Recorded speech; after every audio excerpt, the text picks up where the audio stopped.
Hello dear friends, today we want to tell you how to work with the wallet Bennett, so let's begin. To start working with the Bennett platform coins, install the original beta version of the native wallet from the app Google Play Store. Bennett Wallet is a fully native and decentralized app that allows you to generate passphrases, store them on your phone, sign outgoing transactions, and randomly connect to the Bennett network nodes. The Bennett Wallet does not connect to any centralized server. You can independently choose a node for direct access to the blockchain. All cryptographic operations and functions are performed directly on your device without transferring to the network sensitive data and personal information. The company Soldo Constant Limited takes no responsibility for the security of your smartphone and private keys stored in the memory of your device. You can read more about this from the public offer before the first launch of the application. After carefully reading the terms of the public offer and agreeing to them, you can start working with the wallet.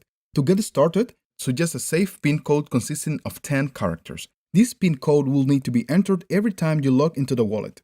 Be careful. The PIN code must contain the following characters: Latin letters, numbers, and at least 2 special characters such as a question mark and a comma.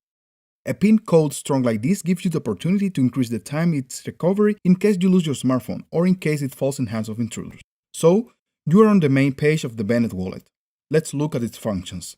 There are 4 buttons in the upper panel. Let's take a more detailed look at them. Notebook. When you click on it, the passphrase manager opens. All the accounts you have created will be displayed. Inside the password manager, you have 3 functional buttons. The first one, create new. When pressed, the password manager closes and the passphrase of the created accounts appear in the text field. By clicking the center login button, you save this private phrase in the password manager. Second, another important function in the password manager is the backup button. When you click on it, a PDF document with the passphrases of all your accounts is generated, which you can print and hide in a safe place. Be careful, don't send backups by email or via messengers, as this will increase the chances of attackers intercepting them and gaining access to your account. Third, next, click close to exit the password manager. The second button on the left is a switch of account access modes. When the wallet symbol is enabled, the login will be carried out using a public key with limited transaction capabilities. When the key symbol is enabled, the login will be carried out using a passphrase and without restriction of transactions.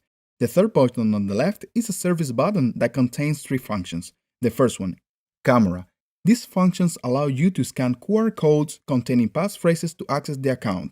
Second, paperclip allows you to import a passphrase from a file. The third, magnifier glass, creates a QR code with passphrase or a public key. Be attentive and do not pass QR codes with passphrases to third parties, so you compromise your account, and also do not forget that to cancel or correct a signed transaction it is impossible. And in case of theft, unfortunately, it will not be possible to cancel a transaction committed by the attacker. So, to create a new cold wallet, you only need 2 actions. First, open the password manager and create a new passphrase, which you will see in the text field of the main page. Second, next, click sign in. When writing a new passphrase to your device memory, you will be asked to assign a wallet name. This name will be displayed in a list of your accounts stored in the password manager. When you enter the account, you can see 5 functional sections. Let's look at their function in more detail. The first section, marked with a wallet-like icon, contains a standard function for any crypto wallet. Let's take a look at them from top to bottom. First, the short address of the Bennett account for convenient identification and search in the blockchain. Second, the account name and account description. This is public data that you can write to the Bennett blockchain for voluntary verification, which is required in many countries of the world. Third, account balance in Bennett coins. Then, there are 5 service buttons. First, the button Get Coins. When you click on it, a window opens. It contains the public details of your account with which other people or services will be able to replenish your balance. Second, the button Send Coins. When you click on it, a form opens to fill in the details of the recipient of your payment. To send coins, you will need to fill in only 3 fields: the recipient's public key, the amount you want to send, and a short accompanying message if it's required. Third button, Set Account Information, is the public data that you can set to identify your account. Account information is written in the blockchain, and for this entry you need to pay the minimum commission of the Bennett network. Fourth button, Create a Voucher. This function is for the quick creation of a new account to which coins will be debited from your account. This function gives you the opportunity of instantly write a check and give it, for example, to a waiter as a tip in the form of QR code, which you just need to take a picture from the screen of your smartphone. So far, this functionality is working in test mode and doesn't allow you to create a voucher with value of more than 2 Bened coins. In the future, the app will be redesigned and you'll be able to write checks for any amount. Be careful. The passphrases of your vouchers are not stored in the application's memory. If you don't save the QR code of the voucher, you will not be able to receive the coins stored in it. The second section, marked with an icon similar to a tractor, contains information received from the Bened blockchain about the state of soft mining and hard mining functions. The upper scale shows the number of blocks since the specified account has contributed its block to the Bened network. The lower indicator displays the predicted number of coins that your account will generate if you make the transaction. You can read more about the principles of soft mining and hard mining in the article of the website benet.cc. The third section, marked with an icon looking like a hang glider, contains the transaction history.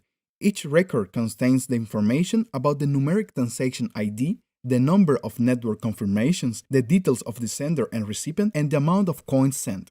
The fourth section, indicated by an icon similar to a breeze, displays information about the number of unconfirmed transactions waiting in the queue to be written to a decentralized database. And finally, the fifth section, marked with a wheel-like icon, displays the nodes of the Bened peer-to-peer network available right now. You can choose the node through which you will send transactions of your account. We thank you for spending a little of your time on this manual, and we hope that it was useful for you. If you want to keep up to date with the latest news, subscribe to our YouTube channel or other social network from the description. All the best to you and may the blessing of constant integrate be with us.